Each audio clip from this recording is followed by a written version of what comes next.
Saudara Herodion Fitra Karya Gunawan, tuan rumah ngopi bareng Pak Heru. Apakah Anda masih ingat salah satu judul pidato Bung Karno? Jas merah. Jas merah, singkatan dari jangan sekalipun melupakan sejarah. Dasi yang saya pakai ini adalah dasi yang saya terima pada tahun 1981.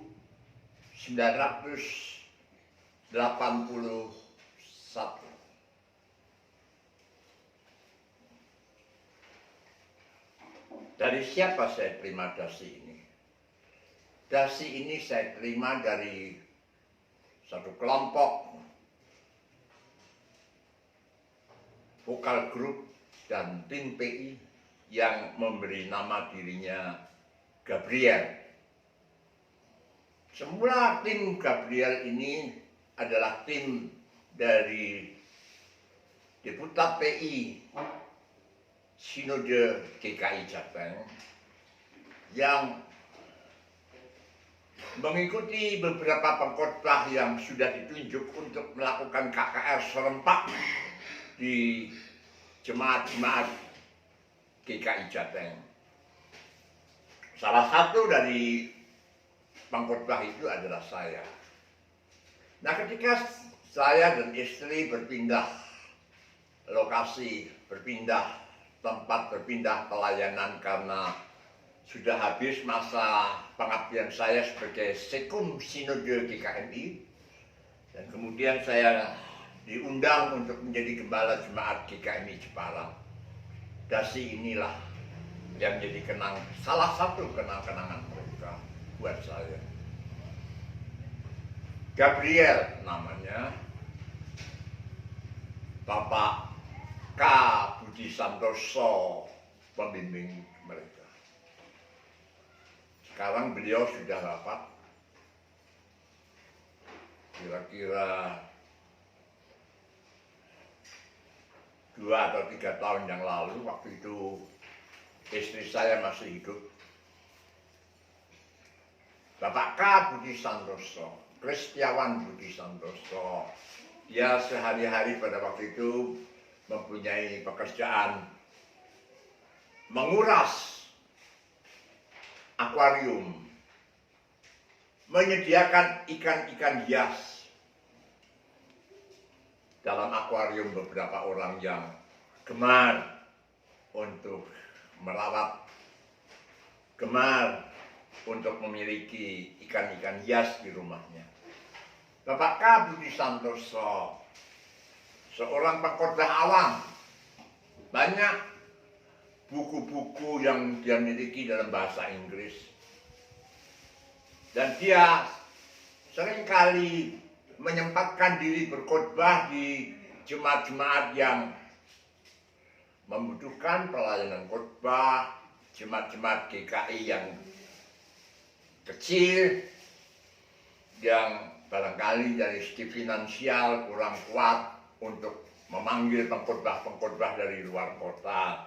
Dan Bapak Kristiawan Budi Santoso itulah yang mengulurkan tangan melayani mimbar-mimbar di sana. Misalnya di GKI Lasem, itu tempat yang paling sering dilayani oleh Bapak Kristiawan Budi Santoso, dan tempat-tempat yang lain.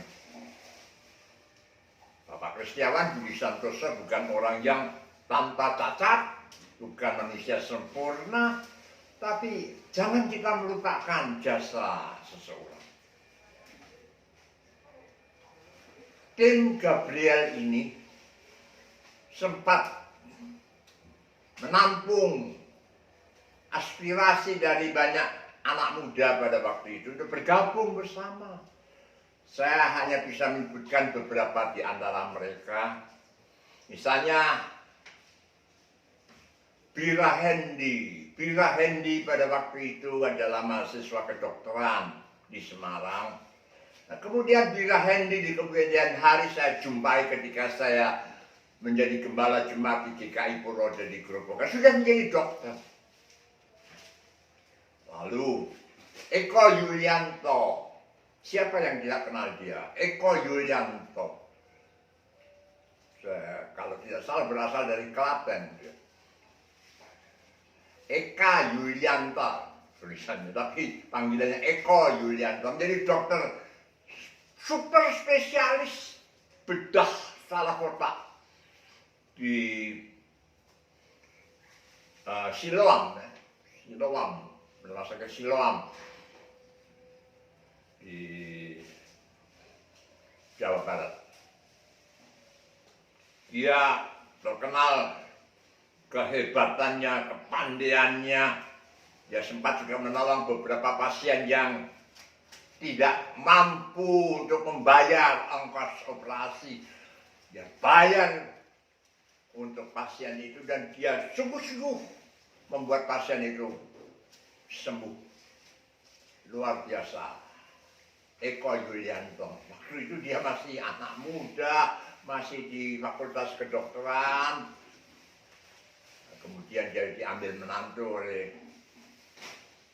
dokter yang juga ahli. Dan sekarang berhasil.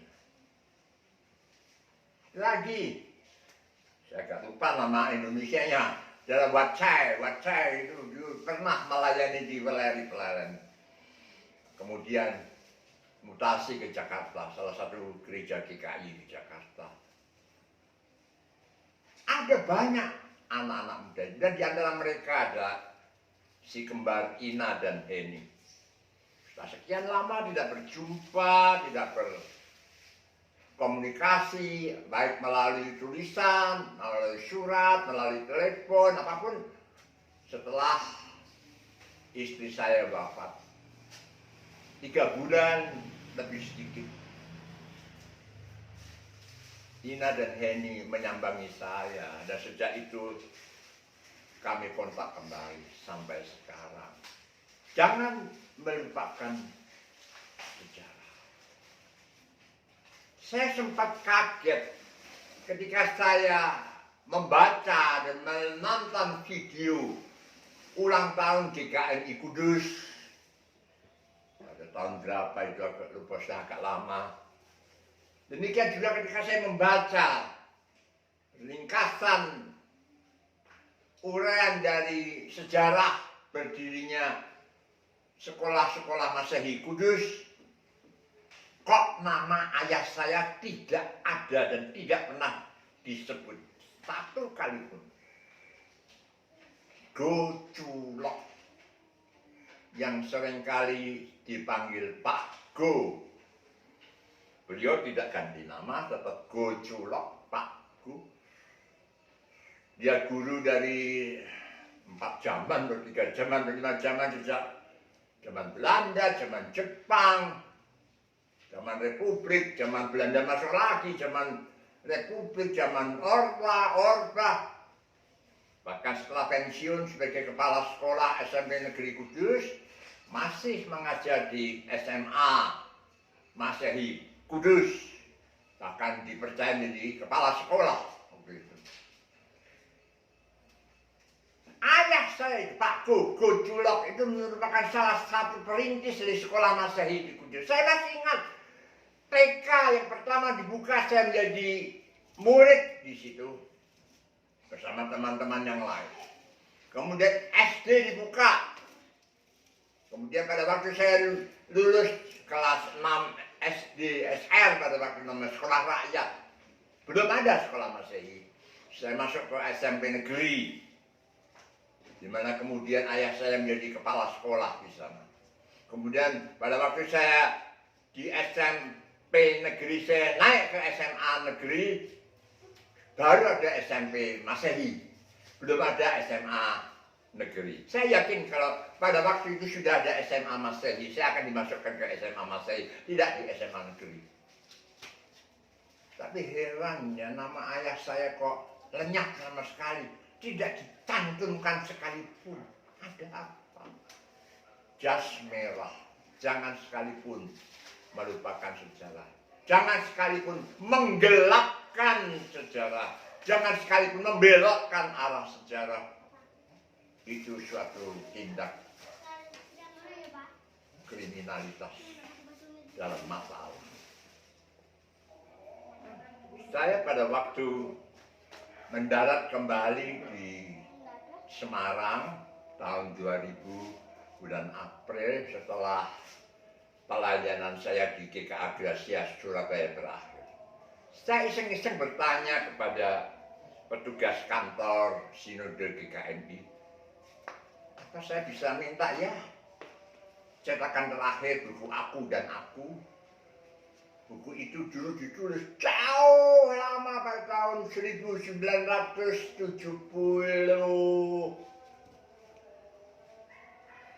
Limanan mungkin saya agak lupa. Penulisnya pada waktu itu Pendeta Charles Crestano, Evangelis Andreas Crestande, Herodion Pitra Karya Gunawan yang pada waktu itu belum dipendetakan. Kemudian Mesah Krisetia, kemudian Albert Wijaya, 5 penulis. Cetak ulang, dan terakhir ketika saya baca edisi paling anyar, saya kaget. Nama saya hilang. Tidak disebut sebagai salah satu penulis.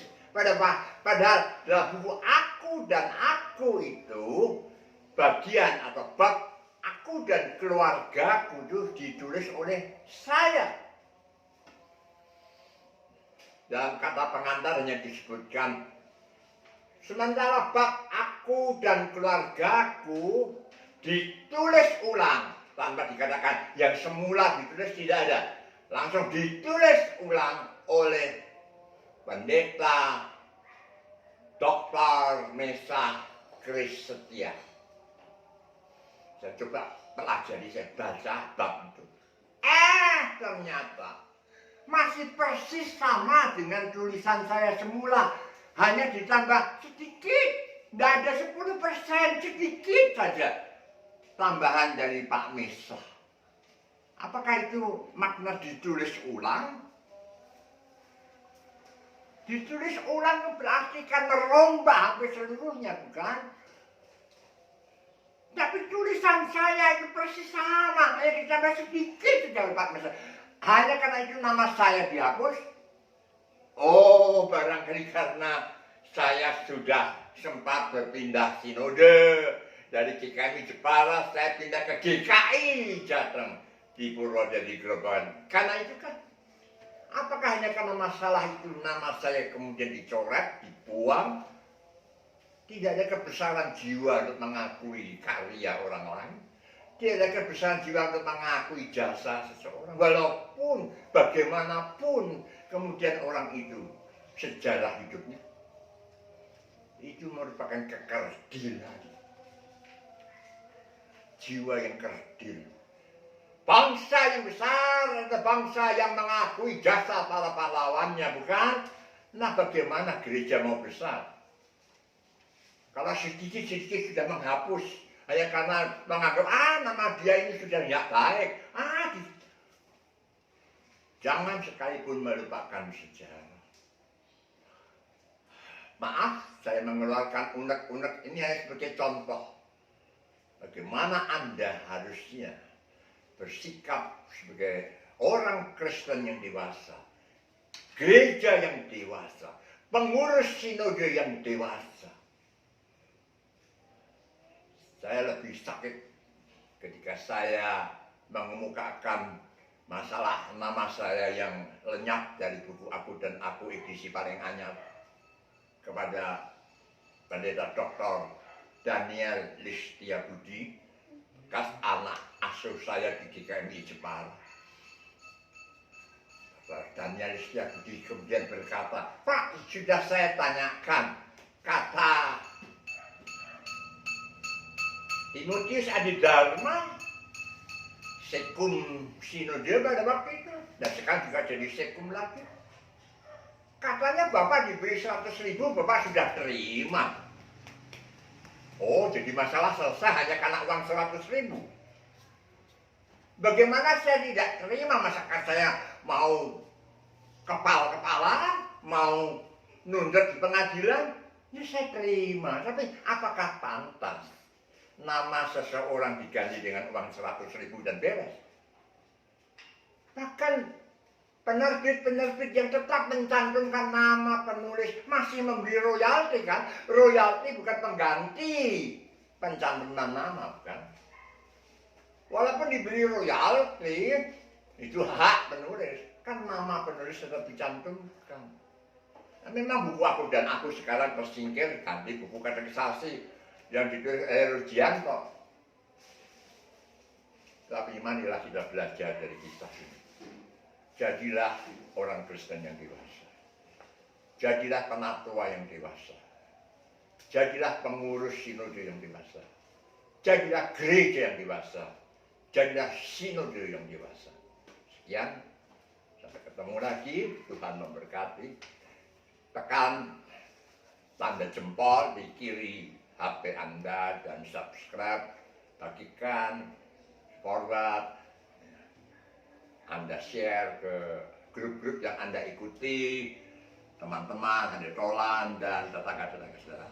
Sekian.